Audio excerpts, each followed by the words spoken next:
So we have x squared plus 7x plus 10.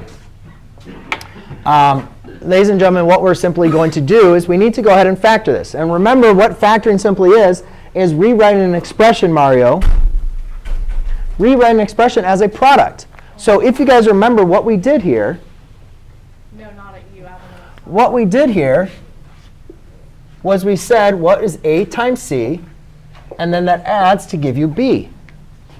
Casey, that's kind of my case in point. That will be your official Casey. AX squared plus BX plus C.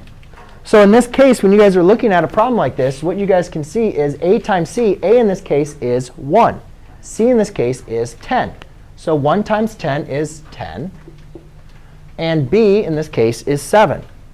Now, what we are simply trying to do is we are trying to identify what are going to be the two values, the two factors of 10, or two numbers that multiply to give you 10, and then add to give you 7. All right, so you basically just take the factors that multiply to give you 10 and see which ones add to give you 5 and 7.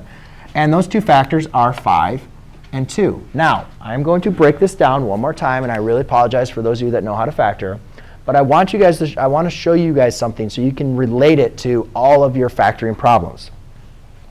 To continue factoring this, if you guys remember, what I did over here was we took factors on the outside and multiplied them to give you the area, correct?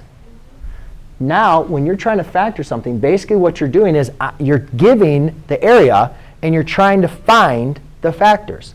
So it's the reverse of this operation. It's the backwards, right? Just like what we did in the beginning of class period.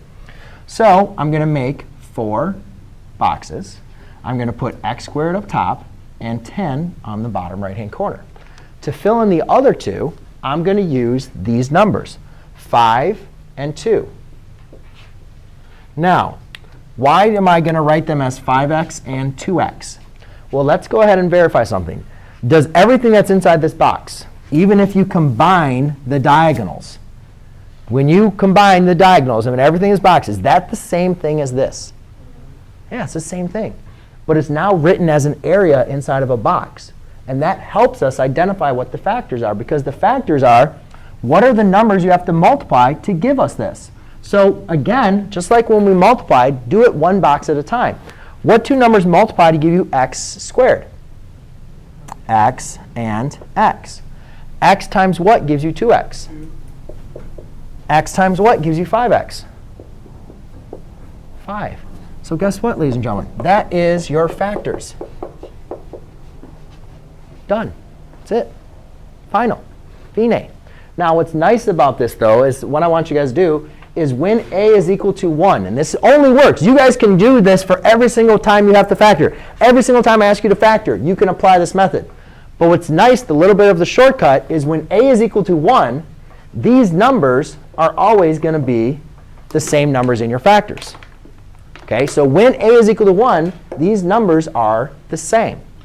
Okay? However, when a is not equal to 1, we can't take these numbers and put them in there. We got to do the box. Okay, so when a is not equal to 1, Asia, put that away. I have no idea why that's out.